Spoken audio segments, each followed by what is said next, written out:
Recording in progress. Well, good evening and welcome to the City Council meeting, November 20th, 2023. With that, if we could have roll call, please. Luther. Burstan. Here. Sutherland. Yanko. Here. McCullough. Here. Schweppes. Here. Gentz. Here. Solberg. Here. Schlew. Here. Erdman. Here. Sommerfeld. Here. Okay, thank you. There's no special recognitions this evening, so we can move into approval of minutes. If anybody would like to make a motion to approve the last meeting's minutes, we can do that at this time. Oh, and this includes the special meeting too. We can do them together. Yes. I move to approve the minutes from the November 6th meetings. Okay. Gretchen? I'll second that motion. Okay, perfect. Is there any other discussion on that? All in favor of said motion signify by saying aye. Aye. Opposed? Thank you. Moving on to public hearings. Tonight, there's a public hearing regarding the proposed ordinance establishing the 2024 general fund operating budget and tax levy. This gives the opportunity for anybody to come to the podium and speak into the microphone. Please give us your name and your address and do sign in regarding that issue. So we'll open up the public hearing portion at this time. Eric, do you need to say anything additional? No, this is just your opportunity as a member of the public to make comments about the proposed operational levy, and you're welcome to do so. Okay, thank you. So at this time, the public hearing portion is open. Last call for public comment in the public hearing portion. Okay, we'll close the public hearing. We'll move on to public comments. Public comments is a portion of our meeting where anybody can speak for 3 minutes or less on agenda items for the evening. Please give us your name and your address and speak into the microphone clearly at the podium. Please give us your name and do sign in also. So at this time, we'll open up public comments.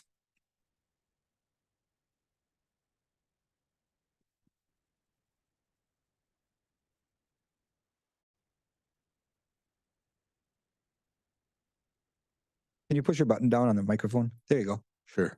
I'm Aaron Van Hove. I'm here in regards to the upcoming HVAC temperature controls upgrade. If anyone has questions.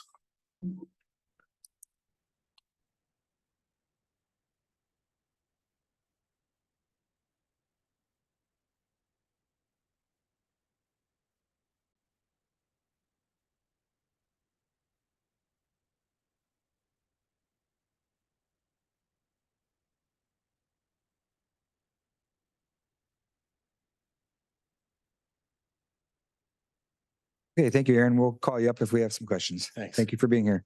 Again, public comment is open. There she goes. Hi there, Becca Schoenborn, 2721 Nelson Drive, Menomonie, Wisconsin. I am the new director of downtown Menomonie. I just started a few weeks ago, but I see that we are on the line, a line item for today. So later on, if you have any questions regarding downtown Menomonie's plans for next year, I'd be happy to try and answer them. We're excited to bring some events back and do some more fundraising next year to hopefully expand our organization a little bit more. Thank you. Great. Thank you, Becca.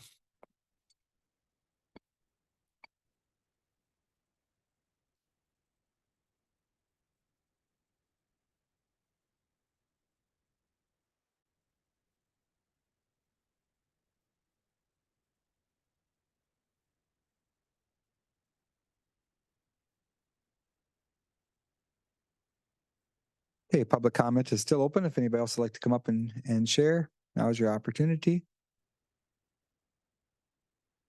Last call for public comments. Okay, we'll close public comments, move on with the rest of our meeting.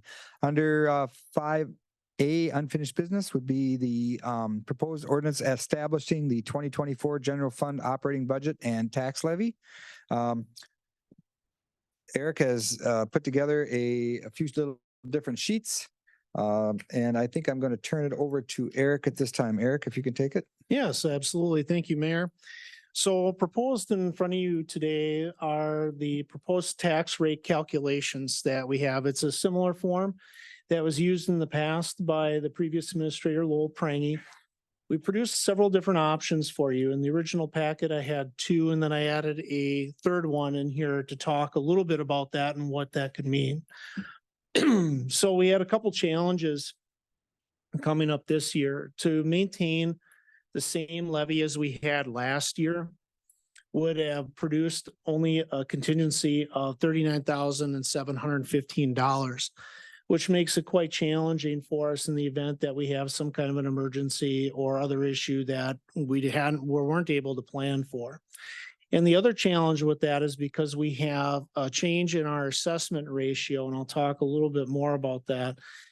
In order to even maintain the same level that we had last year for a levy, we would actually have to increase our mill rate from 6.06 mils to 6.26. If I can draw your attention up to the upper right-hand corner of the form, you can see our assessed value, assessment ratio, TID increment, equalized values. Yeah, so there you go. Thank you, David. You can see on there that our assessment ratio is at roughly 76%. And that's due to the drastic difference between our assessed value and our equalized values. And our assessed value is at $1.27 billion. And the challenge that we have here is the equalized value is at such a difference that it requires us to make an adjustment in our mill rate.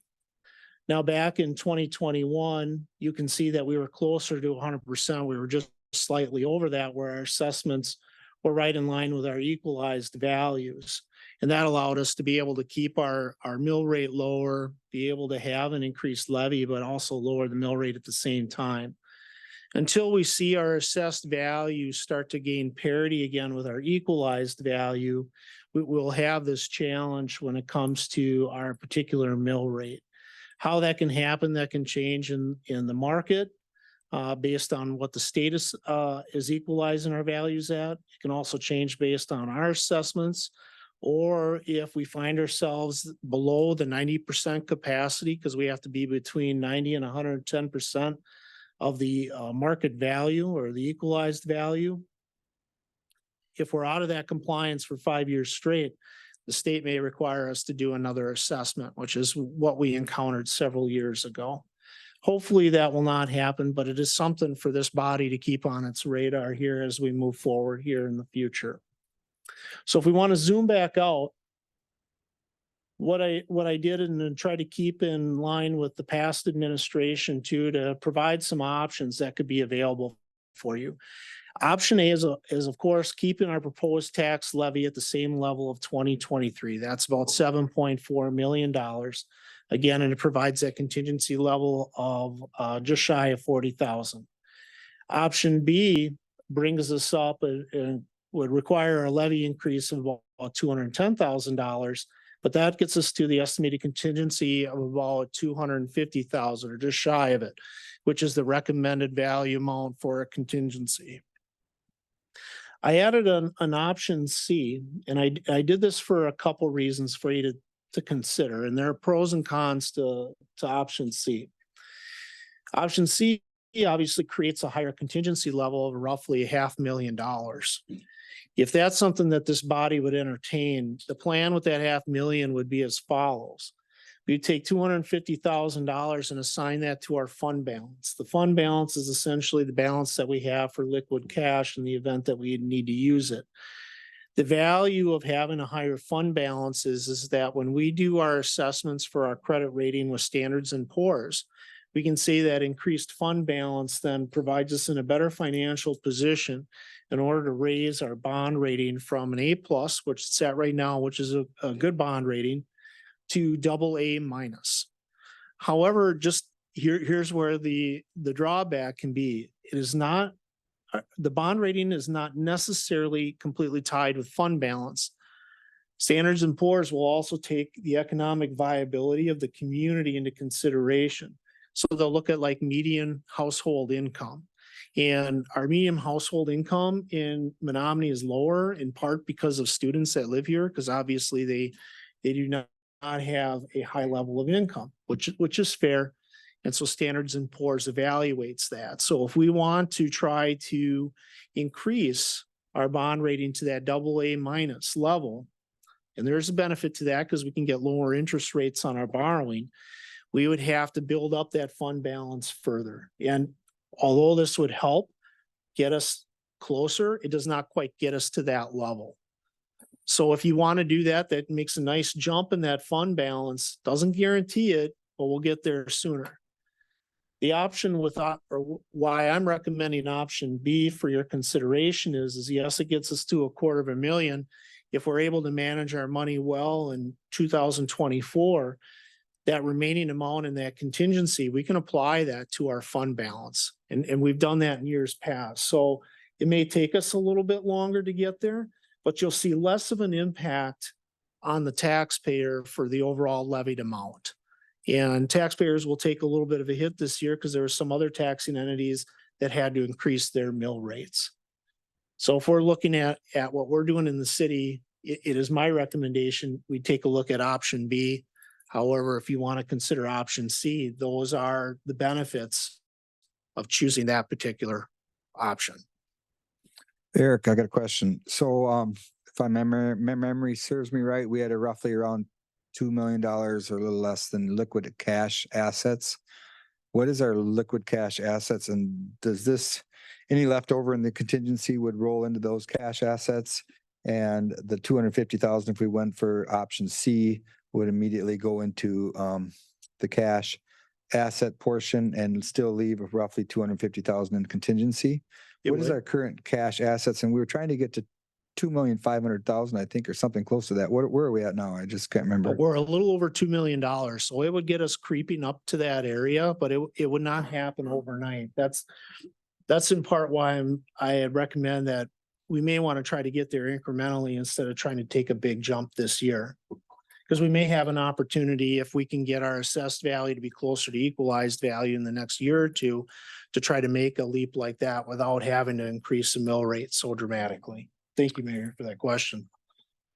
And in looking at this, the difference between our tax increment, our taxation 2023 versus 2020 and 2022 and 2024, you know, how does 2024 compare to last year and the year before? I mean, it's relatively close. Yeah, we're very close. If you take a look at the actual tax rates, last year was kind of an anomaly. And I recall Lowell Prangy mentioning that we'll get a reprieve in 2023 if we choose that route. But in all likelihood, he had anticipated the market would fluctuate and then the equalized value then would exceed what our assessed values are. And we may have to look at increasing our tax rate. And as it compares, even with the proposed tax rate increases to keep our tax levy the same as it was this year, we're still historically lower next year than we have been in previous years, going back to 2021, back to 2015. That's on that chart. Why is there such a difference between the assessed value and the equalized value? Who sets the equalized value?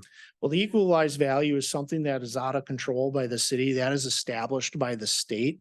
So it's to try to set the values at what they feel the market is at. And sometimes that's not in parity with the assessed value by our assessors. In looking at the levy dollar amount, you know, you're not that far off from past dollar values. However, it does increase because the equalized value, it does increase the mill rate. I guess my question to you, I guess, would be, what's our base value? What are we worth? $1.25 billion out there? What's our overall value? I think we have to look at what our assessed value is. So if we go to that upper right-hand corner again on the screen, we're at just shy of 1.3 billion there. So $1.277 billion. That's assessed. That's our assessed value. And that's really what we have to hang our hat on as a municipality. So say, for instance, if we wanted to raise it 1%, that'd be like $120,000. Approximately. Mhm. I guess I'd open the floor. I just had some questions that, and I understand this to a point, but I thought some of those questions might be beneficial for the audience and for council. equalized value versus value. It's just like assessed value. That should be what we're worth, but the state doesn't see it that way. Gretchen. As a renter and not a homeowner, when was the last big assessment change? Was that last year? Year before? We did ago? that 2 years ago. Okay, so the increase in the assessed value of each individual's home is going to, the mill rate is per thousand, so do you have a feel on what the average homeowner might see for an increase? Based on the city's portion, so if you're looking at a $200,000 home, option 8, you're gonna be roughly paying another $40 a year on the assessment, and then 74 for option B and 116 on option C. And that's on a $200,000 home. That's on a $200,000 home. That's the additional amount. That does not include the other mill rates as it relates to the taxing entities. Yeah, the other entities would be separate. Yeah. I know when Lowell and I have done this in the past, I know we always struggle with, we want to have a bigger contingency fund. However, at what point do we say enough's enough type of thing? And how much did we have left over from last year's contingency? Do you know right off on the number? Dave, you probably remember that number. But we had roughly about 60 or 70,000 left over at the end of the year. And I think we started out with smallest contingency. Does it say what last year's contingency was? Last year's contingency was established at about 193,000. I think it says 193,218. Okay, so that's kind of our emergency fund backup. Though, if we need to have a pump at the sewer plant or someplace, something happens within the city. I know there's utility funds too, but this is our go-to fund. That's kind of our budgeted, this is the money that we can work with on emergencies. And 250,000, there's been years where we've gone 300,000 and we haven't had enough in that fund. So, that's 250 is really the baseline, I think, in the past years. I know it's nice to have $500,000 in the contingency fund, but then again, the taxpayer is picking up that burden. We did have good growth in the industrial park. We have had over the last 10 years, we've had $100 million growth in the industrial park, tech parks in the last 10 years, which makes a huge difference. But it doesn't help when the equalized value versus assessed value is such a dramatic change too. I guess if it was my druthers, I guess, I would support option B. Option C, I could maybe, but it's, we might have to have some further dialogue here amongst the council members to put that out there, per the public. But I think our safe bet is option B, which gives the contingency fund a roughly $250,000. Gretchen? And I believe this has been said before, but I can't remember. Can you use your microphone? Really, we can't hear you. So for our size municipality, is there a percent contingency rate that is recommended or required by the state? And I cannot remember what it is, if there is one. No, not as that falls, not a recommended. There are a lot of cities that are higher, few are lower. I think where we get ourselves into that, hey, the citizen is paying a lot of taxes is when you put all the entities together, because last year the school district thing went down. This year they're going up. Ours went down a little bit last year. We're trying to balance that. And so I know Eric also put together kind of another chart with the indifferences between the different taxing agencies, entities. And that's kind of what is gathered there in front of you now. I guess I'm looking for feedback from council on what your thoughts might be. Eric?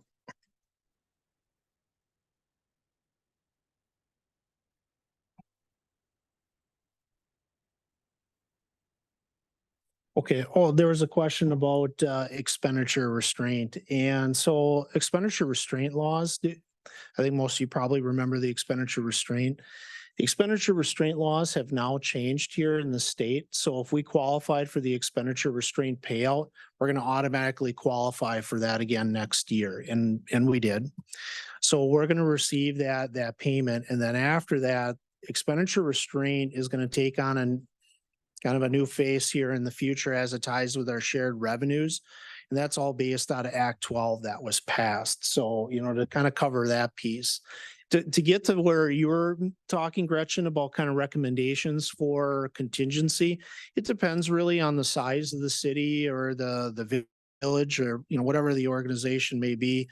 I talked with Sean Lentz at Ellers and he said, to go with the 500,000 is great. That does help with the fund balance. And he explains some of those pros and cons. He says staying at that $250,000 for a city our size is something that he recommended would be valuable for us to hold on to, just because, yes, we're seeing increase in costs that are taking place, but it also might have the opportunity that if we're able to manage money well, and we don't have any any real big emergencies, we should have, which, I'm hoping fake whatever this stuff is, here, then we can apply that to our fund balance. So that he felt pretty good at that dollar amount was great. And in years past, sometimes we've struggled to get there. In other years, we've had more and used just about all of it. So I kind of go off the history of what's been done here in the city and has worked for the city. And I followed the advice of Lowell Prangy and Sean Lentz, and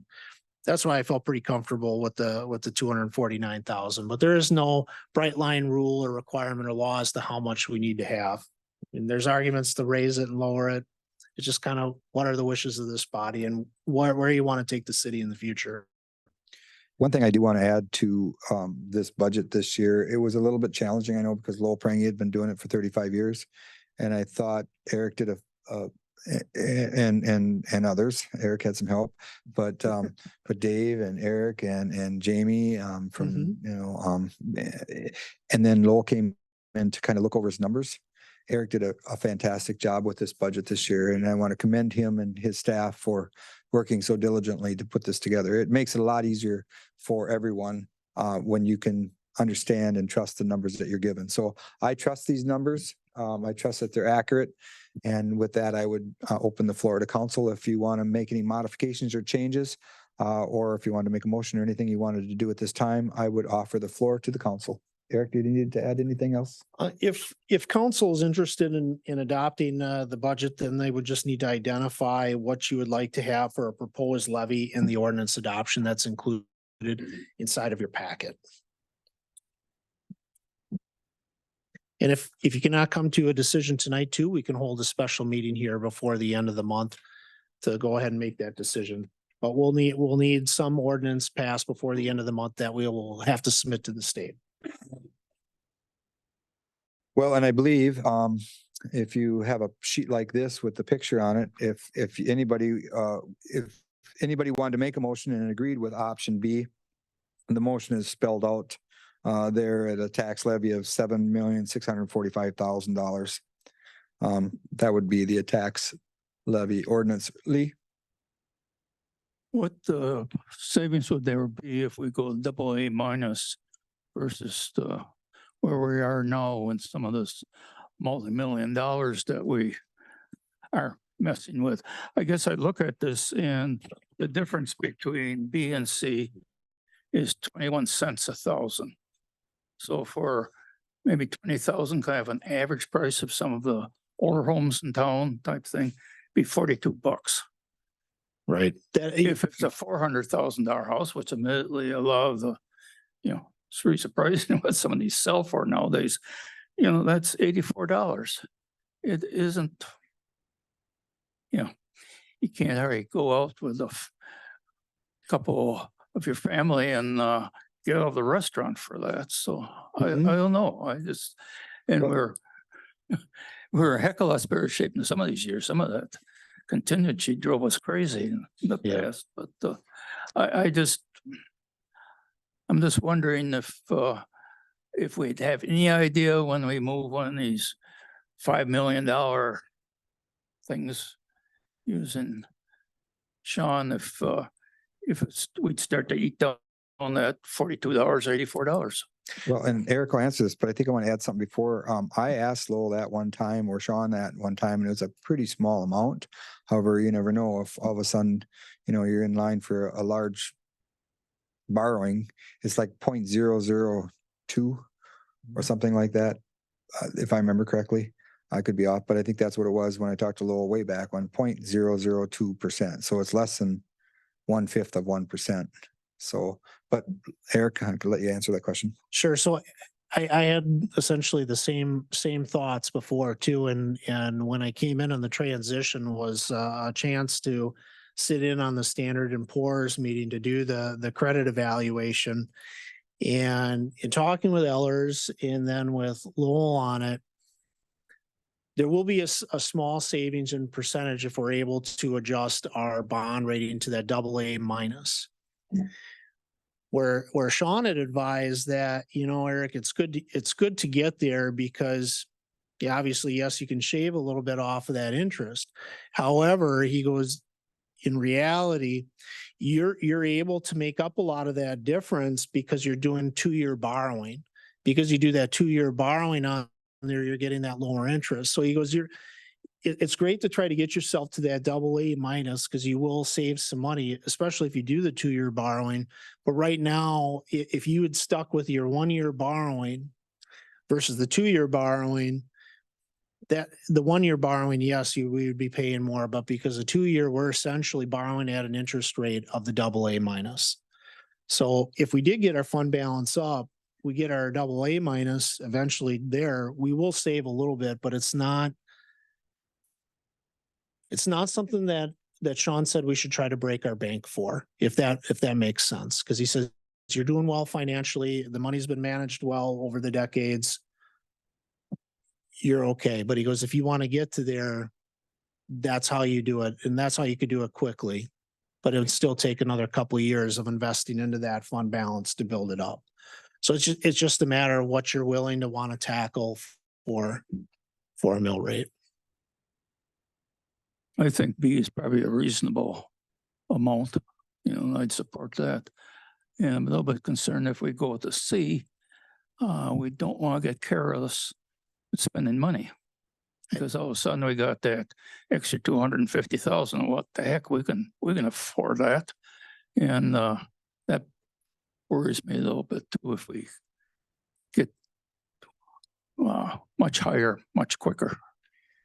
Lee makes a great point in that regard. Also, I know that other entities are also taking a bump this year, and that troubles me because there's a lot of families out there, a lot of people are struggling, and so if we can do whatever we can do to keep the taxes down within the city, good for us and good for the community, and I think it comes back in more for the city. Less is more, I think, in this result. So I would support whatever motion anyone would want to bring to the floor. However, I do favor option B. Penny. I would make a motion adopting option B, or the ordinance for adoption B on the tax levy at $7.645 million. Ben. Can you introduce the ordinance first? Oh, sorry. Oh, I'm sorry. Yep. So my All right. bust. How should I do that, Ben? Just Say introduction. I would like to introduce the ordinance adopting the tax rate at $7.645 million. Yep, that would be good. No, When you're reading. yeah, you gotta waive. And then a motion to waive the first reading, please. And I'll make a motion to waive the first reading. Okay, great. I love your motion. So is there a motion to waive the second reading? Gretchen? I'll second the motion to waive the first reading. Okay, all in favor of waiving the first reading, signify by saying aye. Aye. And then we need a motion to waive the second reading. Rylan? I'll make a motion to waive the second reading. Okay, is there a second to that motion? Go ahead, Gretchen. I'll waive the motion. You'll Yeah, second. second that motion. Okay, so motion to waive the second reading and second, all in favor signify by saying aye. All right. And now Penny, if you'd like to make a motion, I will make a motion adopting the ordinance with option B at the $7,645,000 proposed tax levy. okay, I believe that's a good motion. Okay, is there a second to Penny's motion? Lee, go ahead, please. I'll second the motion. Motion made and seconded. Discussion. Okay, go ahead, Laura. So I'm I would be fine with B, but I'm leaning towards C just because I like having a bigger contingency, especially with the cost of supplies going up, cost of labor going up. I think having a little bit extra in hand and having that contingency would be valuable. And as Lee points out, it is not significant. I think option C, I think you said it was $116 more for a $200,000 home. The county mill rate is going down by over $1.25. I think if we went up from 606 to 664, that is not unreasonable to get us to a more secure financial place. So I'm leaning towards C, but I would be okay with option B. One thing I would just draw the attention to on that is for the county mill rate as it applies to our municipality, we have to run our formula on that. And then so the county mill rate, because of our jurisdiction here, is slightly different. So it is at the 643 for us. So overall countywide, the mill rate goes down for them, but we have to apply the formula to our assessed value in our jurisdiction. So that's what our folks will be hit. So I know you're saying it went down. It will in some areas, but for us, yes, correct. So I just wanted to point that out for clarification. And what we could do is we could vote this motion down, and then if anybody wanted to make a new motion, we could do that. Ben, for clarification, is there another better way to handle this?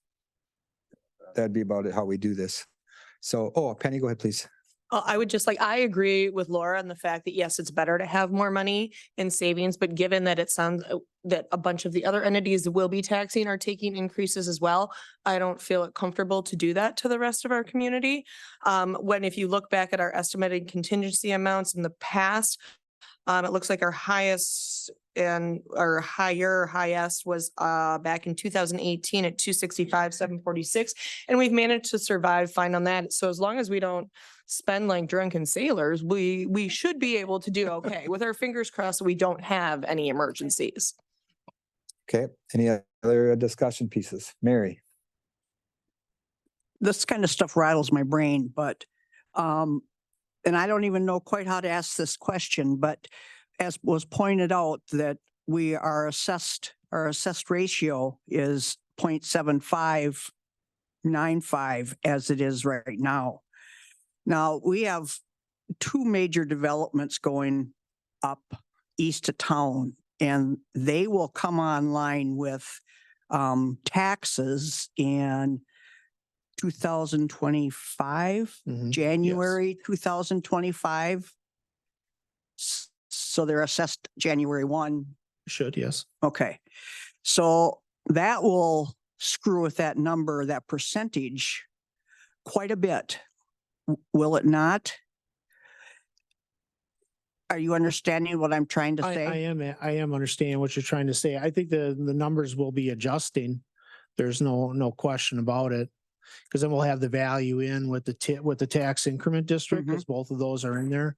So we'll see those numbers go up on there too. As how it impacts our assessed value, we should, because it's taxed, we should still see some assessment in there, because right now there is no value in there. And so those should build up. So I would anticipate our assessment ratio closing a little bit. I don't know if it's going to be as substantial as we would want to get it to that 90% to 110% level, but it will make it a difference. It'll be interesting to see what that looks like in 2025 as we prepare for that budget in 2024.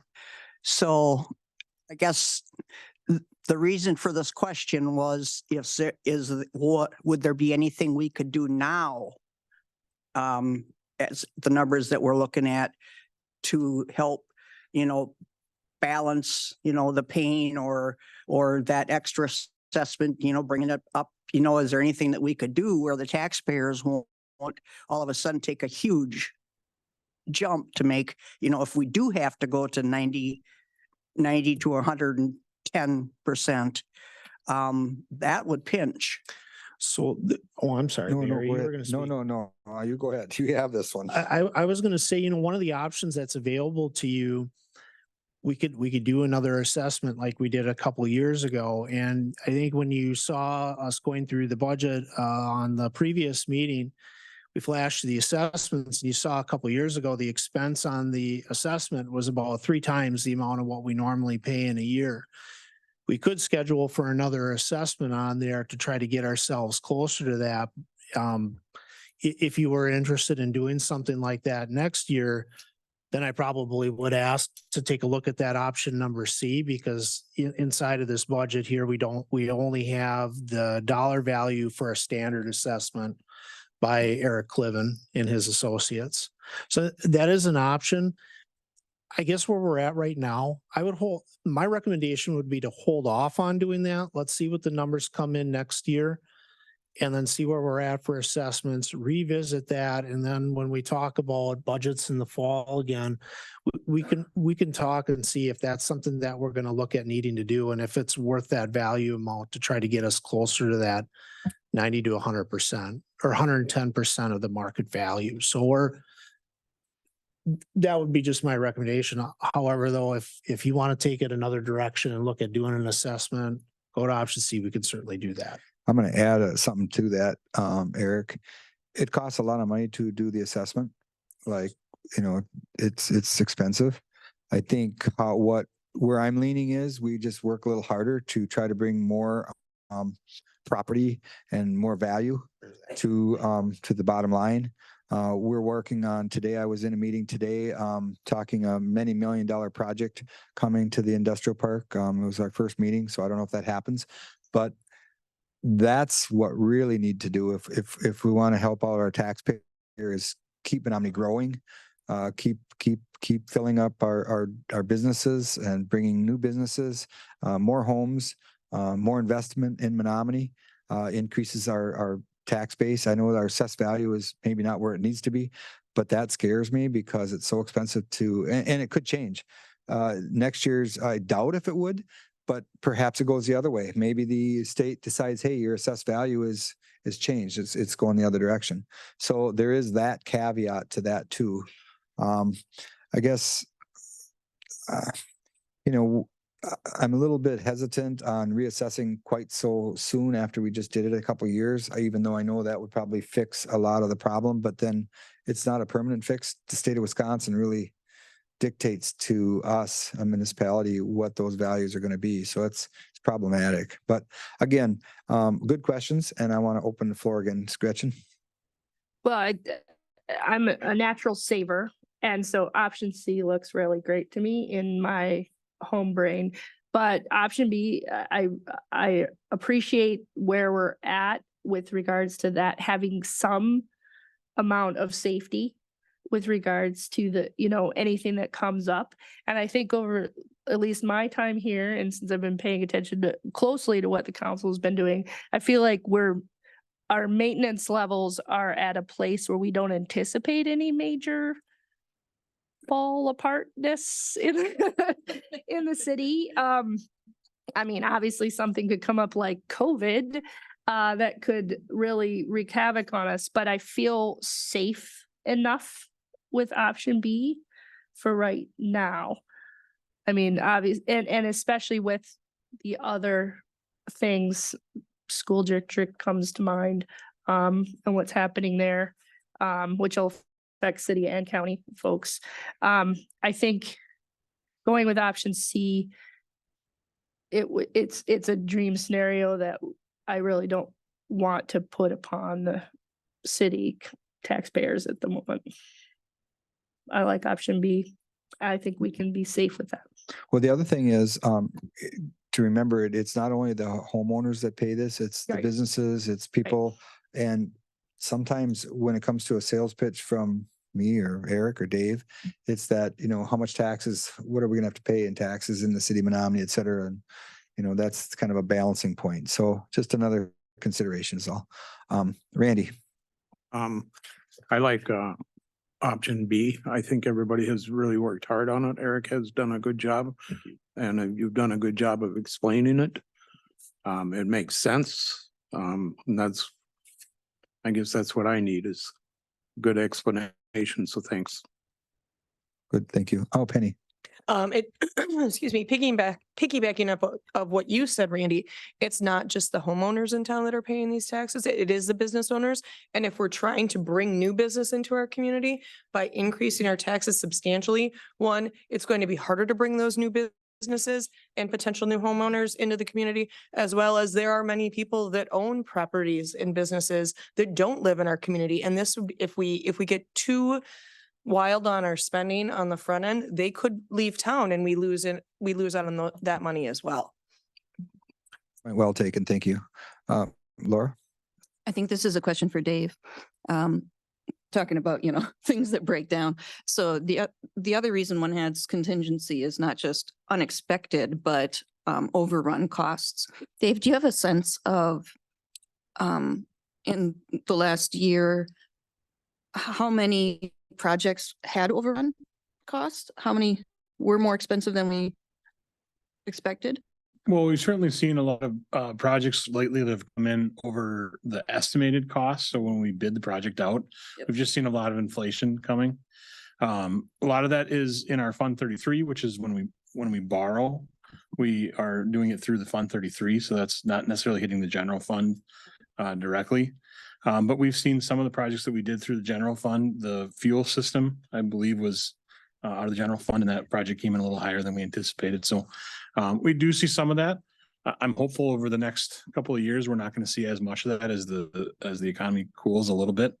We may not see that level of surprise when we open bids.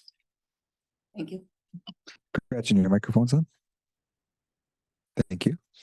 Okay, the floor is still council. If you have any more discussion on this, otherwise we'll take it to a vote. Okay, we need a roll call vote. Can we repeat them? Yep.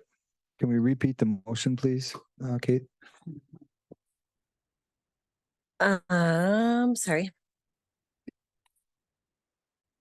The motion was to adopt. Sorry, I don't have it in front of me. I believe it was a motion to adopt the 2024 general fund operating budget tax levy ordinance with the tax levy Thank you, Ben. of $7.645 million. That is correct. So is everybody clear on the motion? Okay, roll call vote, Ben. please. Sommerfeld, Yes. Burstad, Yes. Yanko, Yes. McCullough, Yes. Schwebbs, Yes. Gentz, Yes. Solberg, Yes. Schlü, Yes. Erdmann. Yes. Okay, that passes. Okay, we've got quite a bit of business tonight yet, so we're going to move right ahead. So here we go. 6A under new business, review of the City Hall Phase 3 HVAC temperature controls energy efficiency upgrades. There was a bid in. I'll let Dave take that from here. David? I will introduce Megan to cover this one. She's hiding in the back. But she did a lot of the legwork on this one, so I will let her take this one. Thank you, Megan. Yeah, so this is part of our grant project that we have from the Public Service Commission to do some upgrades to the temperature controls and HVAC system here in City Hall. So we follow the state procurement guidelines as required by the grant. So we did a class 2 notice in the paper. So it was run for 2 weeks. We accepted bids. During that time frame, we had a pre-bid meeting optional. It was attended by one contractor. You have a list of contractors and plan rooms that pulled bid plans. We received one bid during our sealed bid opening from Barton-Gale Mechanical for the amount of $219,050. We are recommending that council accepts this bid. That is in line with what we put into our grant budget proposal. And we have worked with Barton-Gale on other phases of the HVAC work here in our, they do quality work. And we would hope to have you accept their bid for this project so it can move forward.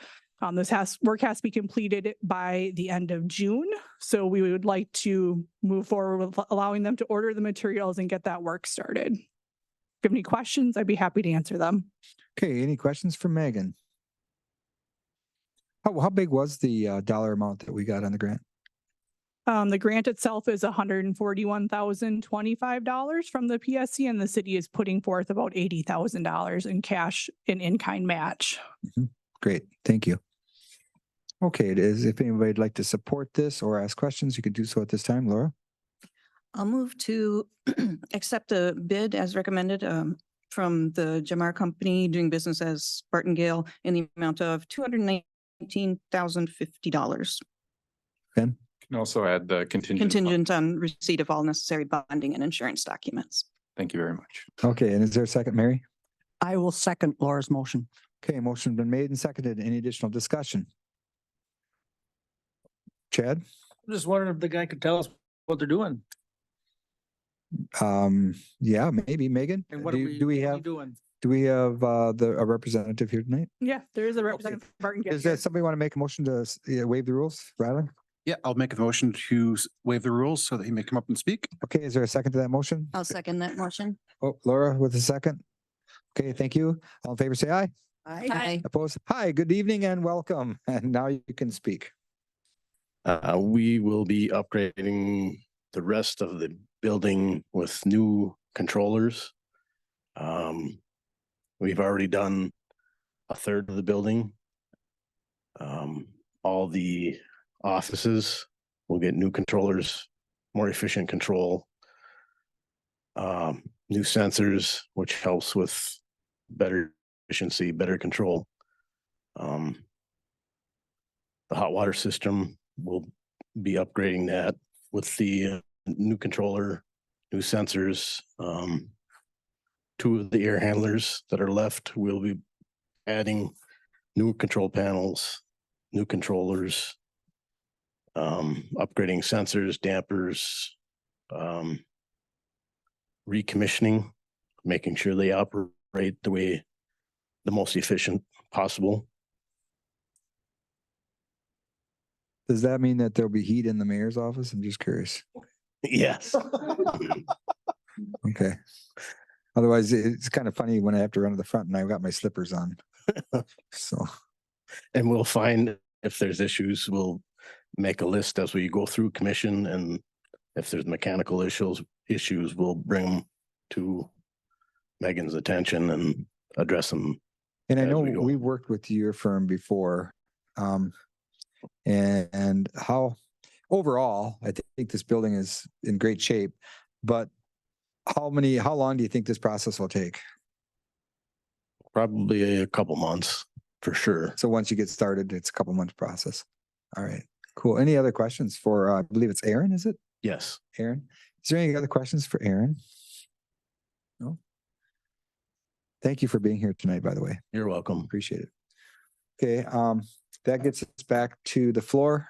We have a motion on the floor and a second. Any other discussion? Roll call vote, please.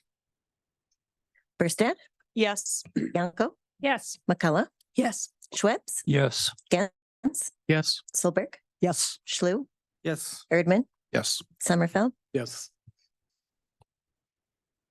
Okay, thank you. And we're going to keep going to 6B, proposed rate increase for Wakanda Water Park punch cards for the 2024 season. Mitch is here tonight, Mitch Sty. If we have any questions, we can certainly talk to him. Otherwise, Eric? Yeah, so Mitch Sty is recommending that we increase our punch card rates. So last year, the water park rates were increased. We forgot to update our punch cards. So our punch cards became very popular this past summer. So we would like our punch card rates to mirror our regular rates. And Mitch can explain a little bit more about it, but staff is recommending approval of this. Yeah, we don't sell a whole lot of these. The main people that usually buy it is the county. They got a special program there. Other than that, we really don't sell a lot of them, so I wasn't really looking at it. But when we started diving into stuff again this year, I realized we didn't raise it. So, and since we raised the rates for $5 across the board for entry, that would change the 11-round punch card and then the 25-round punch card. It was previously a 11 or 13% discount, but when I did the math, it was a goofy number. So I just changed it 1%, and that's where $110 comes in. The punch cards though, is it still a discount as far as, if you buy a punch card, is there like, Yeah, well, if you buy an 11-round punch card, you get in free one time. Okay, And then a 25-round punch card would be, you'd save $15, I think. So Okay. 3 entries. uh-huh. I understand the rate increase. I do appreciate, because how many punch cards go out there and have 25 rounds or 25 entries on them? And then do you have a tabulation of how many punches were left over on people's punch cards after the end of the year? Like, I'm I just bet curious. last year we sold less than 10 punch cards, so How many? less than 10. So it's not a Oh, big thing that we sell. okay. That's Huh. why I didn't think of the rates when we were doing them last year. Okay, I see. All right. So if anybody'd like to support this with a proposed rate increase for the Wakanda Water Park punch cards, now's your opportunity to do so. Or, whatever you think. Penny? I'll make a motion to increase the punch card rates to basically align better with the annual rates that we currently have. Ben? Mitch, it's just the 11 round would be $50, 25 round, 110. We had that in the, With the 11-round punch card being 50 and 25 being 110. Thank you. Okay, is there a second to Penny's motion? Rylan? I'll second Penny's motion. Motion been made and seconded. Any additional discussion? Okay, regular vote. All in favor, said vote motion signify by saying aye. Aye. Opposed? Thank you. Going down to 6C, proposed resolution to assign funds from TID 12 to the Affordable Housing Fund. I'm going to turn this over to Eric. Yes, so TID number 12, it has been recommended to us by Ellers that we make a resolution to move some money out of our TID number 12 into our affordable housing account, and then in 2024, actually close out that TID. The estimated value for the money that's in that account is approximately $800,000, which would then bring our affordable housing fund to near $2.25 million. We would utilize that affordable housing fund money based on the resolution that's in here, but we can utilize it for building up utilities, roads, and materials, for putting in affordable housing development. It can be used for other purposes, as you can see, like down payment assistance, our Home Sweet Home Menomonie program, which has been in effect for several years, rental conversion programs. We can create a variety of economic incentives to improve our housing stock around our community. And with the plan to create the more affordable housing in our area, to staff's opinion, it makes sense for us to do this resolution, move that money over, and then start utilizing that money for affordable housing plans based on the housing study that was done recently. I'm going to ask you a question, Eric. So if the city doesn't move this money over or plan to move this over, where does that money go when we close the TID? Does the city get any proportion of that? Well, if we close the TID without moving the money or spending the money in there, then we have to pay back all the other taxing entities the money that's left over in there. And so this, moving the money into that affordable housing account, allows us to have that ability to create those economic incentives, or to build those utilities, or do that housing plan that we're looking at doing, where we have an affordable home village and other projects here in the community. So it gives us a lot of flexibility when it comes to trying to address our housing needs. And I understand we've done this before, correct? We have done it before. A couple of years ago, TID number 11 was closed out, and then that money was moved into the affordable housing account. And that money was about 1.5 million, give or take a couple $100,000. So it'll get us into a very, very nice position to offset some costs, help bring in some development here for some much needed affordable housing, and then also provide the ability to give some of our developers flexibility in creating even more housing. Thank you. Rylan? Yeah, I'd like to make a motion to approve the resolution creating this affordable housing fund from Okay, TID 12. Good motion. Good motion. Thank you. Is there a second to Rylan's motion? Go ahead. I'll second the motion.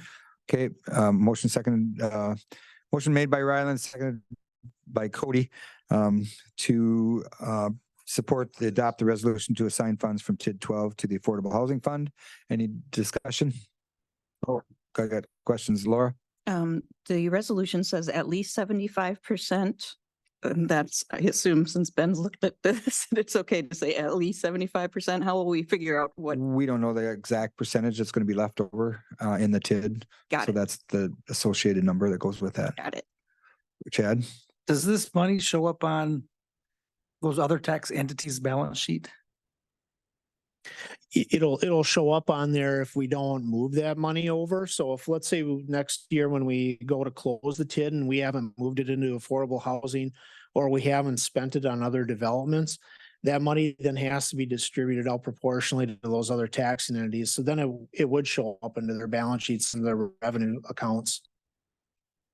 Yeah, this was a opportunity that Wisconsin afforded this municipalities 3-4 years ago, and Lowell highly recommended that this be the way we go with the TID funding. The city of Menomonie really is at risk when we set up TIDs, and we are the ones that are really moving these TIDs forward. And after the subsequent year, then the other entities, they get their portion, quite well deserved, of course. But I think in this instance, it's wise for the city to put this money and move it into the Affordable Housing Fund. So any other discussions? Any other discussion pieces? Okay. Yep. Roll call vote, please. Yanko, Yes. McCullough, Yes. Schwebs, Yes. Gentz, Yes. Solberg, Yes. Schlü, Yes. Erdmann, Yes. Summerfeld, Yes. Berstad. Yes. Thank you. That moves us down to D, the Business Improvement District, Main Street of Menomonie Incorporated 2024 operating plan. We have a copy of the plan, and Becca is here tonight also. She introduced herself. So if we would need to talk to her, ask her any questions, we can certainly do that if we wanted to waive the rules. So, this is a business improvement district. I know that the bid cap, could be talked about. It could be raised in the future or subsequent issues of that nature. Otherwise, I'll turn it over to Eric and he can comment on this. Eric? Yeah, so the Business Improvement District then is what helps fund the Downtown Menomonie LLC and the events that are taking place there, helping market the various businesses and then recruit businesses to come to that area along with the events that are taking place. In this proposal, or they're required to submit an operation plan every year. It's also required for our city attorney to review said plan and certify it. Mr. Ludeman has done so. And of course, we've got the executive director here who could talk a little bit about what the bid is going to be working on here next year. But this is something that you have to review every single year, and then you have an opportunity to make comments and pass it or provide direction. Thank you, Eric. This will be a roll call. Yep. Any other discussion on this piece, or do you have any questions? Yeah, Lee. Yeah, I'd like to make a motion approving the 2024 annual operating plan for the Business Improvement District. Thank you, Lee. Is that a good motion, Ben? Thank you. A good motion. Is there a second to Lee's motion? Randy? I'll second Lee's motion. Okay, motion been made and seconded. Any discussion? Roll call vote, please. McCullough, Yes.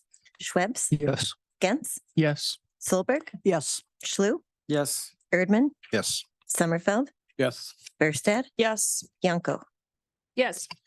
Thank you. 6E, proposed level B hazardous materials agreement with Dunn County. Chief Klaas is here also this evening and he can speak to this. Eric, do you want to start it out? Yeah, sure. I can kick it off, Mayor. So this is our contract. So Dunn County contracts with our Menomonie Fire Department to handle hazardous materials. We were given direction earlier in this year to engage in that contract negotiation. We received back an agreed upon contract, and Chief Klaas recommends us authorizing signature for this contract. And he is here to talk a little bit about it in case you have questions or to explain more why we do it this way. Chief, I'm going to call you up to the microphone. Please state your name, phone number, address. No, I'm just teasing. Chief, you've been with the department for how many years and how many years have you been the chief? Been with the department for 30 years and 3 as a chief.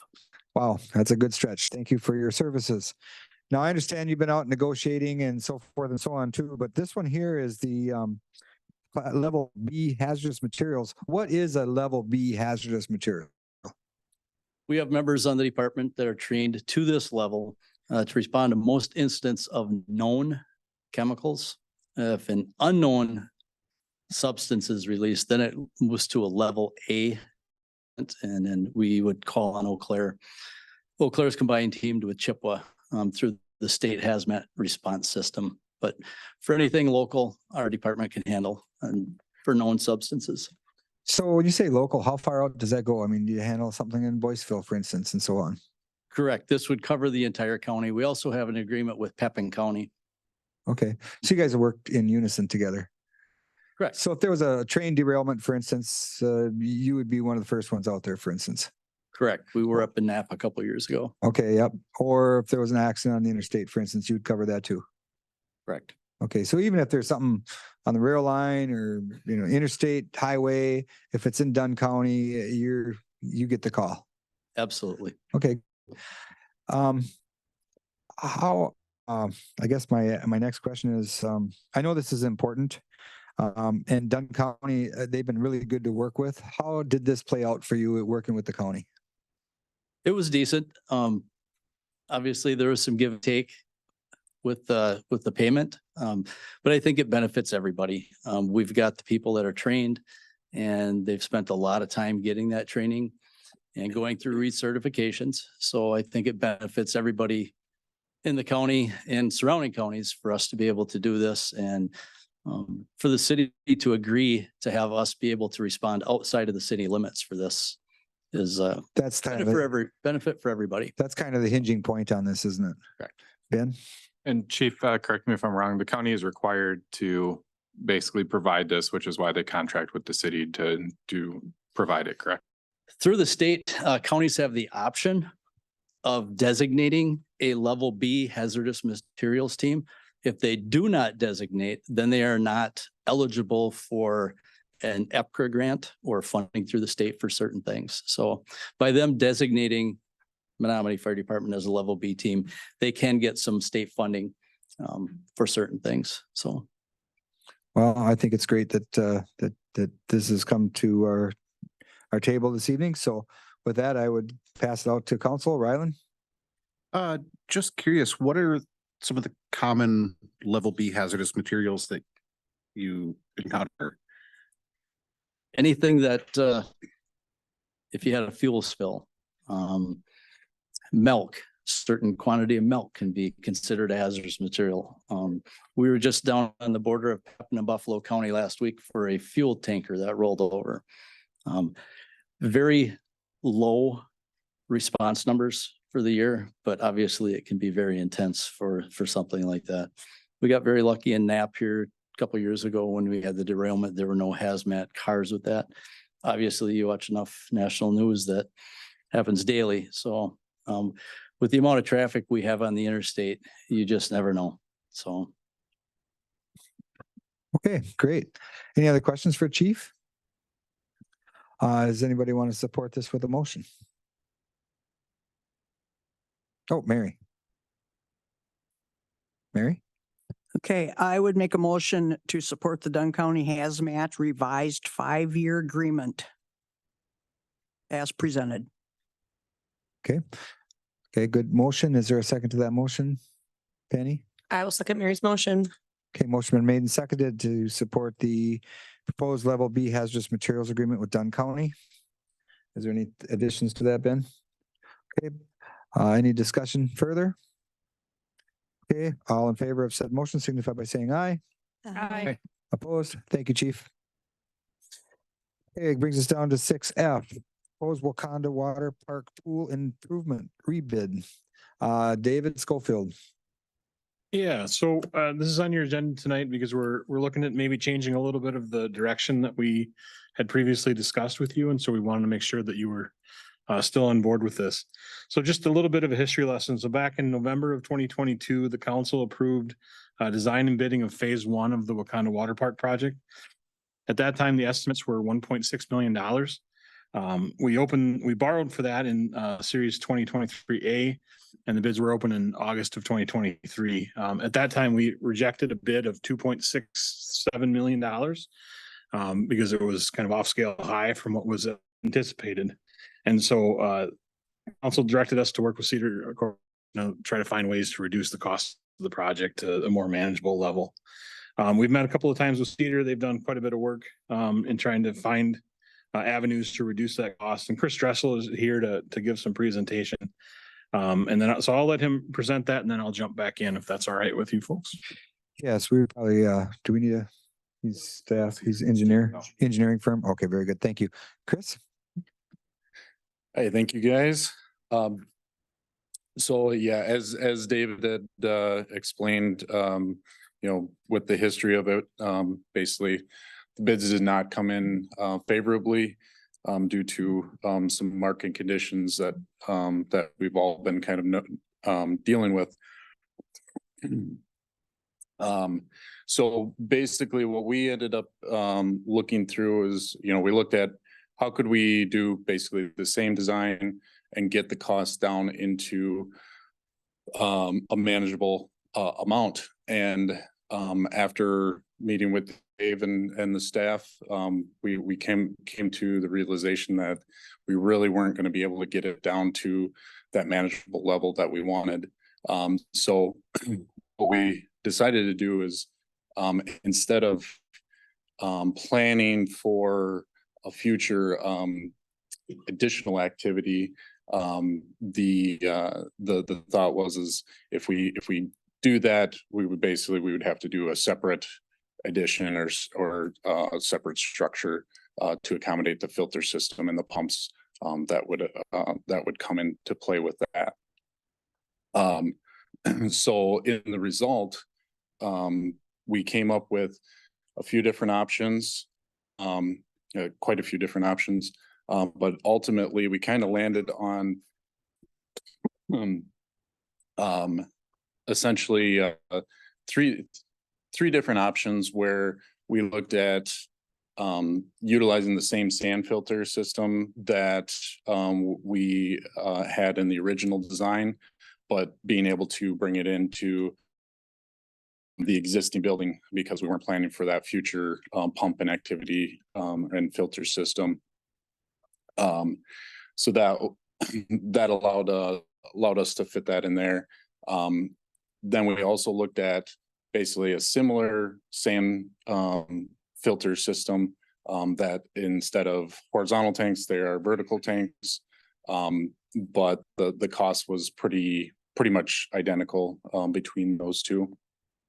And then we looked at a third option, which the filter system is called regenerative media. And this system is about 40% more expensive than the sand filter system.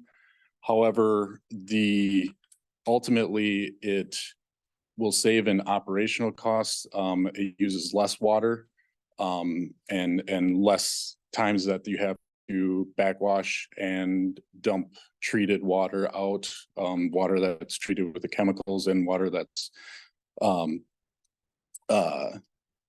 heated. So you're not spending money on heating and treating that water and then ultimately having to send it down to the wastewater plant. And so after quite a bit of discussion, ultimately we decided that the regenerative media would be the most opportunistic for the park and to make it the most efficient operation and doesn't require a whole lot of maintenance in the long term with that system. So with that, we estimate that this would be approximately a $2 million, including all engineering fees and permits and everything.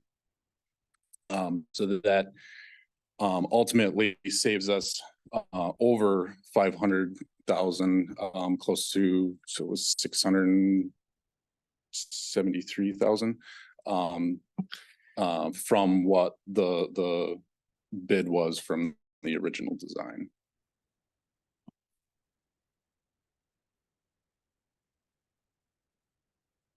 So the reason why we're bringing it back before this body here is that you've authorized us to bid a project that was up to around $1.6 million. If we proceed with redesigning it, rebidding it, and it comes in around $2 million, we want to make sure that that was money well spent, because if it comes in at 2 and you folks have no interest in approving a $2 million project, well, then that was kind of a wasted effort. So we wanted to make sure that you were comfortable with a project that was around that $2 million mark. As I mentioned, we had borrowed $1.6 million for this project, so we'd have to come up with $400,000. My thought was this seems like a pretty good project for ARPA funding, for a portion of the ARPA funding. But again, I didn't want to make that decision without consulting this body. All right. So in layman's terms, I understand that the first bid came in higher than was expected. And we're looking at other opportunities or options to take this project on and hopefully have lesser bid proposals. How many bids did we get last time? 1. And how many bids are we hoping for? I would be comfortable saying that we would have probably 3 bids. Were we under a time frame last time? Wasn't there something? Because now if it goes out for bid right now, I mean, we won't make it for this pool season. Right. So last time we bid it, we were going to kind of split construction. We're going to allow them to work this winter. Pool would have to be open next summer, and then they could work the following winter. And it had to be 100% complete by the spring of 2025. With the bids that came in, that we just couldn't make that work. So by bidding it, we're hoping to bid it like in January, February, March, that time frame. Then they can start construction as soon as the pool season closes in 2024 and have the winter of 2024-25 to complete the project. I would think it'd be more cost inducive to do all the project at one phase rather than having to break it out into 2 separate phases.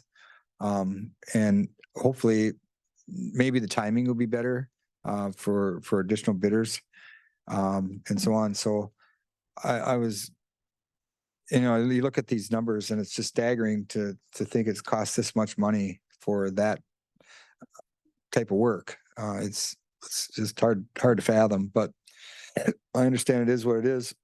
And that being said, Gretchen, you had your hand up. Yep, 2 questions, one about the bids too. So, with the regenerative, are we going to have, I mean, does that solve our problem of the amount of bids that comes in? Is that why we're expecting 3 because of the type of? I think it's project? it's more due to reducing or not doing the phasing portion of it. The reason why we were looking at phasing in the original bids was because of lead time concerns. During the bidding process, we opened it up to contractors if they felt that they could have it done in one winter season. They could so choose to bid it that way. And it still wasn't quite enough. What scale of project is this compared to other communities that might be competing against us for these bids? Is it a reasonable scaled project for it's standard? It's a smaller project than most, I would say. And in terms of a pool project, it is a little bit smaller. But the fact that it's more of a mechanical system opens it up to a few more contractors. And a lot of the issues with the initial bid was there was not a lot of sub bids. Pool contractors was one of the subs that I talked with a few of the bidders that were looking at the project, and they only had one pool bid. And then, the other ones that did not put their bids in, they kind of mentioned that they had a few divisions of work that they did not get any bids for. So it was a lot of just unavailability for a lot of the smaller subs. The other issue that we had with the original bid is that it had a little bit of identity crisis. We were doing a big building addition. As you can see on the screen, the right half, that one in the middle was what we previously bid. We had an existing filter building. We were essentially doubling the size of that filter building. So you had a building contractor involved. And then we were doing pool equipment inside of that. And so it ended up being kind of we had the one bid that we got was from a general contractor that was going to do the shell, but they weren't going to touch the pool equipment. Okay. They were going to hire somebody else to do that. Now with what we're looking at is, for the most part, we're within that existing footprint of that building. We do have some piping to connect in the deep well back into the building. But for the most part, it's almost entirely a pool equipment bid. And so we're hoping that kind of simplifies matters. One more question. Oh, go ahead, Gretchen. He's got her hand up. And, then Lee. and I wanted about future maintenance and upgrades. Are we sitting okay with this particular design with regards to the cost of future? Like whenever I buy a car, I always think about the cost of the parts that and future maintenance. Yeah, so with the regenerative media filter system that we're looking at, there's very little maintenance that is involved with that. Parts are readily available. It's a commonly used system nowadays. And then with this, we're updating the heater, the pool heater, and the pumps and things like that. Those are all very easily maintained, and parts are readily available for those pieces. Penny? So if this regenerative media is so much better and more wonderful, why wasn't this presented to us when we went to the bid process prior? Why were you looking at, it doesn't give us a technical name, the horizontal filters versus this one vertical filter? Yeah, so the sand filters are less expensive and are fairly easy to maintain. But the regenerative media and the regenerative media, before we looked at this option, it was very the market was a lot different, and that gap between the sand filter costs and the regenerative media filter costs have come together much more. So it's a much more feasible system now. Lee? The other, Oh, I'm sorry. Dave? Yeah, the other thing I would say is that when we were looking at a building addition, the actual square foot of the filtering process wasn't as critical. Where if we're trying to stay within our existing footprint, now we have to squeeze every square foot we can out of that. And so we're trying to make sure that's the smallest device possible. Lee, you had your hand up. Oh, Penny beat me to the question. Oh. All right. Well, good questions on Mary. I've got a couple questions. I'm really disappointed that things have turned out the way they have. We've talked about a splash pad for quite a few years. And my understanding is that that's ruled out if we don't build another building for the filters and the pumps and So when we looked at this initially, it is basically, well, if we're going through this effort, we can allocate some space for this, but for an additional $1 million that we, from what we had budgeted for, we didn't feel that was appropriate. It's definitely it's always better if you can kind of plan for the future. But when you look at the cost increase to that versus the option for that additional future equipment can be handled at a later date. So when we put out the first RFP for or who would build this pool or do this work, where does that get sent to? Who gets the RFP? I mean, So public bids are sent out to newspaper. We publish it on the website, put it in plan rooms. So it was widely distributed. Why we only got one bid, I can fathom a couple of guesses, but ultimately we have to put it out there, and the public needs to see it, or at least the right contractors need to see it, and have availability in the timeline that we're looking at. You know, I'm going to interject something here. I hope that the bids come in much lower for a better product. And I'm hoping that the market, being that there's several factors in this, timing, number one, a better product, number two, that we didn't rush it, that they were smart enough to back out of it if the bid wasn't accurate. Hopefully that plays in our favor. And I'm hoping too that doing it in one single phase brings the cost down too. So I'm optimistic that the bidding will be better. I don't think we can not do it, because I think we're to that point where we need to do something. Although I really am impressed that the amount of savings from finding the water leak was huge. I mean, we were leaking lots and lots of water, and it's heated water and chlorinated water and whatever. It just a lot of wasted everything. So I give everybody credit for that. And I think we need to move this forward in a positive fashion to say, hey, we need to do something. And if we're going to do something, let's put it out for bids, find out what it is. You can decide at that time, if the bid isn't accurate, then we can reject it, and we can, I don't know what we do at that point. But I just think that it's important that I don't think there's any other way than to move this forward for a new bid, to be honest with you. Rylan. You had said that there would be a cost savings with reduced water usage and so on with the cycle cleaning of the filters. Any estimates on what that would be? We looked at it very roughly. It really depends on patron load. If we needed to, we could definitely go through and do a full analysis and kind of give you that what that savings could be. But I don't know.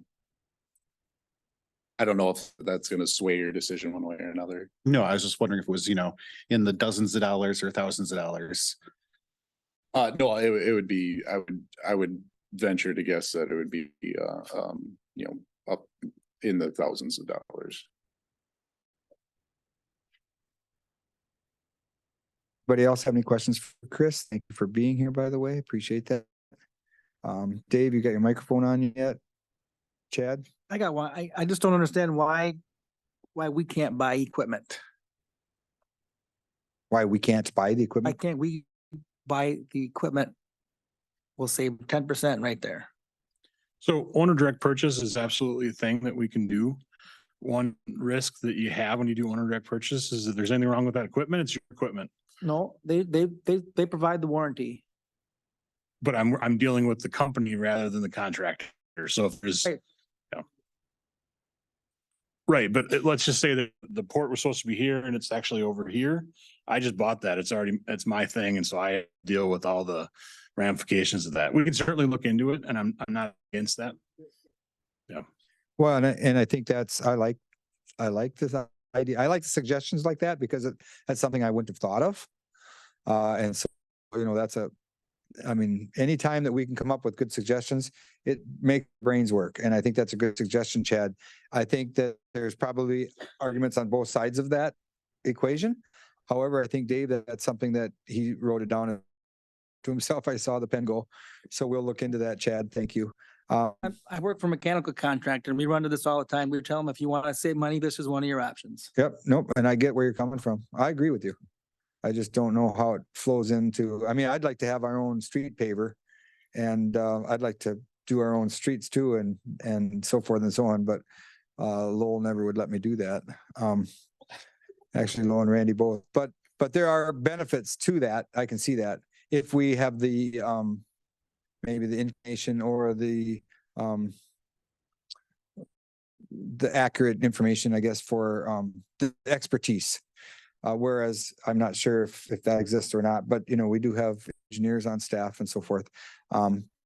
Any other questions or discussion on this topic matter? I would give the council the floor. Lee, I'd like to make a motion to direct Cedar Corporation to redesign and rebid phase 1 of the Wakanda Water Park pool improvements. yep, good motion, Ben. Thank you. Is there a second to that motion? Penny? I'll second Lee's motion. Okay, motion been made and seconded. Any additional discussion? I think we can do just a regular vote on this. Lee, okay. So all in favor of said motion signify by saying aye. Aye. Good, opposed? Okay, thank you. And this will come back to the council and we'll keep you posted also on the progress that will be being made on this as well. So that being said, we can go to 6G, appointment to the parking commission. Becca, I believe, is our appointment. Thank you. And so Becca is here tonight and we can support a motion. Go ahead, Ryland. Yeah, I would make a motion to support the mayor's appointment of Becca to the parking utility. Okay. Main Street Menomonie representative. Is there a second to Ryland's motion, Randy? I'll second Ryland's motion. Okay, motion been made and seconded to support Becca as the parking commission tenant there. So with that, if we want to support that motion, I'll signify by saying aye. Aye. Opposed? Okay, thank you. We do have some budget transfers this evening. I'll let Eric start that. Sure, we have a couple budget transfers in front of you.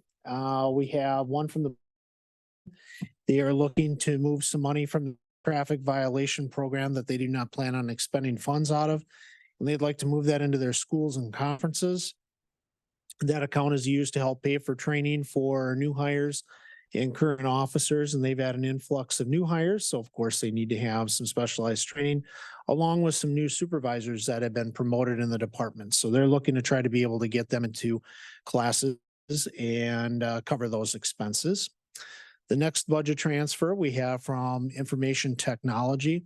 So we're looking for a budget transfer there to cover the cost and maintenance of a wireless access point controller subscription that is required for us. I have no understanding what that is, but Tom Hetzel is here and he is an expert in that. And also Chief Hollister is here from the police department. And then the last one we have is from Mitch Stye at the Recreation Department. So we're asking for the last budget transfer related to our aquatics and gas budget and then move it into our chemicals. We received a bill that we were not anticipating from our chemical provider, and that was related to the summer water management agreement that we had. So we're looking for a transfer out of there. We do not anticipate expending the money out of the gas budget. Mitch is here to talk about that. And he promises this is the last budget transfer for chemicals. Really, that's the story we're going with today. I believe him. It was something that we did not anticipate. Thank you, Eric. I believe we can do all this in one motion, all the budget transfers. So if somebody'd like to make a motion to support the budget transfers, Cody? I'll move to support all of the budget transfers. Great. As Thank you. presented. Good motion. Is there a second to that motion? Lee, go ahead. I'll second the motion. Motion been made and seconded to support the budget transfers. Any discussion? Roll call vote. Schweppes, Yes. Gantz, Yes. Solberg, Yes. Schlue, Yes. Erdmann, Yes. Sommerfeld, Yes. Berstad, Yes. Yanko, Yes. Okay, thank you. Moving down to the mayor's report, I can be brief. Couple things, the ribbon cutting at the Rossback Museum for the Solar Garden was last Saturday, or a week ago Saturday, and I went to that. Very nice, nicely done. And I can understand why they'd want it, and I think it's going to be beneficial for the Rossback Museum. There's also been some dialogue within the city and also a representative from a solar garden also that would like to bring the city into some more solar panels and so forth and so on. So we've had some discussion and we'll bring you more up to speed when we get further down. It's all in the equation of being carbon neutral by 2050. So we're heading down that road hopefully successfully. Let's see. Winter Days Parade is December 7th at downtown Menomonie. Hopefully it's a great evening and a great crowd like always. It's been amazing. Let's see. A couple other quick little things. Wolfske's Bay, as the lights are going out, they've been having a full crew down there. We've been working down there trying to get the lights out and getting ready while you can still get things in the ground. The ground's not frozen and the weather's been beautiful. So that's right on schedule. They plan on doing a test light. I think they did some, but I think they looking at a test light on Thanksgiving evening to see if everything lights up and more to come on that one. Also, the skating rinks will be getting prepped for skating. Winter Wonderland's been, the rinks have been leveled and there's been a lot of work going on Winter Wonderland as well. And that's what I have for my mayor's report this evening. Eric? Yeah, so real quick, at the next council meeting, we'll be bringing forward the utility budgets along with the tax increment district budgets and our Fund 33 accounts. So that'll be something that we'll go over and get any kind of feedback that you might have and then hopefully approval. If not, we'll bring that back into the second meeting in December. Additionally, coming up in December too, we'll be reviewing our liability insurance options that we have available. So we might have an opportunity to save a significant amount of funds from our current liability provider. And then also before the end of the month, we'll be bringing forward with recommendations on a financial software enterprise suite. And our interim treasurer had talked a little bit about it at our last meeting. So we're hoping to bring that forward in December and you'll have some options to pick from. Thank you. Great. David, do you have anything to add? Yeah, just a very quick update. Estover Terrace, they put the second lift of asphalt down there. Even if you don't have a 4-wheel drive vehicle, you can go take a drive through there and see things as things are going up there. The buildings up on top of the hill they're coming along very nicely on that. So we're optimistic that that value will be there fairly quickly. There's a timeline on that value and they are on track for that timeline? Yes. Very good. Wow. Cool. Anything from council? Penny? Thank you to our city street department for putting up Christmas lights today. They look really pretty. That is cool. I just want to thank too, there's a lot of supervisors and staff in the audience tonight and thank you for being here this evening. It's nice to see everybody working so well together. I think there's a lot of unity within the city, within the staff and the administration and the council and everybody. It's really helpful to have folks all working to pull the rope in the same direction. So I just want to thank some of the supervisors and others in the audience that are here tonight as well. That's all I had. Ben, do you have anything? Council, last chance. Mary. Okay. Mary. Mayor, is there going to be any security around the lights and Winter Wonderland and all that? We are working on that. We've got trail cameras set up for security so far. Right now, because there's not Wi-Fi down there, that's a problem. And I know the last couple of years, yes, we've had some vandalism. And I've talked to Eric, and I know the police chief here is also, and maybe that's a further conversation. But the best we can do, I think, at this time is the new trail cams, which have they send the pictures right over the Wi-Fi, like a cell phone, and it comes to cellular, whatever they call it. But yeah, I'm high tech too, Mary. So. But we do have that that we're going to count on to at least keep an eye on things. The other thing that we did add down at the Wolfske's Bay area is we did a lot more lights, that the whole island is more lit up now. Even when the Christmas lights go off, the lights come on. So that's something else. And we put some motion detector lights up this year so that if somebody is out there at night goofing around, the lights come on. So, because typically before it was, we noticed about between 3 o'clock and 5 o'clock in the morning is when we had most of the vandalism. So that's how we've handled it this year. That's the most cost effective way anyways. So good question though. Thank you. Otherwise, I've had a lot of compliments on Menomonie itself. The ball diamonds this year were amazing. The street folks did amazing. Our Parks and Rec guys did great. The water passes, the rates were super good on those passes. The library is doing amazing things. And I just think that really, we just got a really good thing going. So I just want to put a thank you out there. And Thanksgiving's coming up. So of course, this Thursday, there'll be no staff here. How about Friday? Staff are closed on Friday. So Thursday and Friday this week. So pay your water bills tomorrow or Wednesday. Kate, you have something to add? Yeah, I just wanted to remind council members that are seeking re-election or non-candidacy that packets are prepared for you all in the clerk's office. So you can pick them up whenever you'd like. Otherwise, I can send them out electronically if you'd prefer to receive them by email. And just a word of caution that you can pick them up now, but circulation of the nomination forms can't begin until December 1st. And they are due back to the clerk's office January 2nd.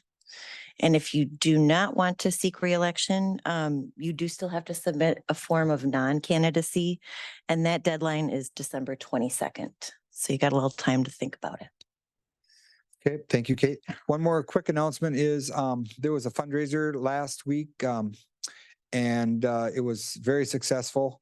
And I want to thank Penny for hosting that fundraiser for a young bicyclist who has got a lot of ability and a lot of potential. And they did very well with the fundraiser, and Penny was able to host it at her place of business. So, Menomonie's really giving, and it makes a big difference. So thank you for that, Penny, and everybody else.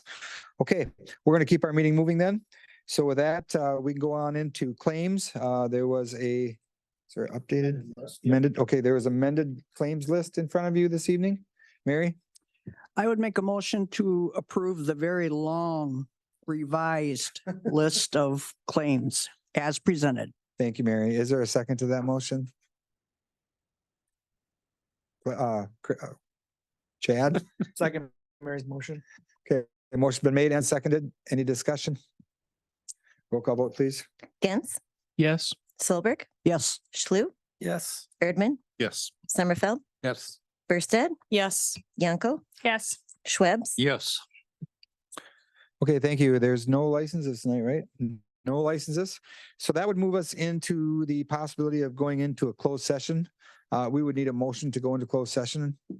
So somebody like to make a motion to go into closed session? Chad, go ahead, please. Like to make a motion to go into closed session. Okay, there's been a motion made to go into closed session. Mary with a second. I'll second Chad's motion. Thank you. Roll call vote, please. Solberg, Yes. Schlu, Yes. Erdmann, Yes. Sommerfeld, Yes. Bursted, Yes. Yanko, Yes. Schwebs, Yes. Gantz. Yes. Okay, thank you everybody for being here. We will be entering into closed